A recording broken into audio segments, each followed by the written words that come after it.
Hello, it's time for another episode of Discipleship Today. My name is Bob Benson. I'm the pastor of Christ Lutheran Church out in Greenhurst, New York. We've been using the book of John as a kind of a text to walk through discipleship. There was a special relationship between John and Jesus. John even described himself as the beloved disciple. And we can see that in the writings and how it affected their discipling relationship. We're in chapter 5, and I'm going to read a short section of scripture, and then we're going to talk about how it applies to discipleship. John chapter 5, verse 1. After this, there was a feast of the Jews, and Jesus went up to Jerusalem. Now there is in Jerusalem by the sheep gate a pool in Aramaic called Bethesda, which has 5 roofed colonnades. In these lay a multitude of individuals, blind, lame, and paralyzed. One man was there who had been an invalid for 38 years. When Jesus saw him lying there and knew that he had already been there a long time, he said to him, "Do you want to be healed?" The sick man answered him, saying, "Sir, I have no one to put me in the pool when the water is stirred up, and while I am going, another steps down before me." Jesus said to him, "Get up. Take up your bed and walk." And at once the man was healed, and he took up his bed and walked. Now that was the Sabbath. So the Jews said to the man who had been healed, "It is the Sabbath. It is not lawful for you to take up your bed." But he answered them, "The man who healed me, that man said to me, 'Take up your bed and walk.'" They asked him, "Who is this man that said this to you? Take up your bed and walk."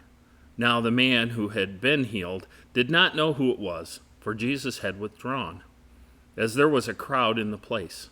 Afterward, Jesus found him in the temple and said to him, "See, you are well.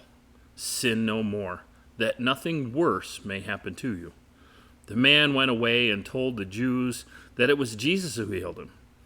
And this was why the Jews were persecuting Jesus, because he was doing these things on the Sabbath. But Jesus answered them, "My Father is working until now, and I am working." We see in this short exchange between Jesus and the Jews and this man who needed healed, this special relationship that flushes out. The question that jumps off the page at me: do you want to be healed? Today, as we're discipling, as we're being disciples, there are some people that find their identity in their illness, in their sickness, in their sin, and they don't want to be healed. You can work with them all day long, and because they find their identity in where they're at, they don't want to be healed. Sometimes you have to look them straight in the eyes and ask them, "Do you want to be healed?" I think that's a great question. This guy came up with all sorts of excuses. When the water's stirred, there's no one to help me into the water, or somebody else gets in before me. Jesus didn't care about any of that.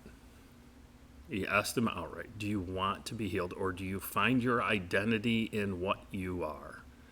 And it was very clear to him that he could just say to him, "Get up, take your bed, and walk." Regardless of the law, regardless of anything else, he was willing to reach into his life and heal him. But then he says this, in that second exchange, after he'd gone away, "See, you are well. Sin no more." Jesus didn't expect this man to become sinless before he healed him. He didn't expect anything else. He didn't know that he would change a thing. And this guy just says, he goes back to Jesus. And then Jesus adds this, that nothing worse may happen to you. I think that's a really interesting statement. I think we have to really dive into that. We have to pull that apart in the Greek that it was written in to really understand what's meant there. But this is the response. The man went away and told the Jews that it was Jesus who healed him. You have an encounter with Jesus. You're going to want to share that encounter with those around you, and it changes you inside. This man found his identity laying by this pool. Now he was changed. He had been changed by Jesus. And when you have that, you've got to go out and disciple people. For Discipleship Today, it's Pastor Bob Benson. Just have a blessed day today.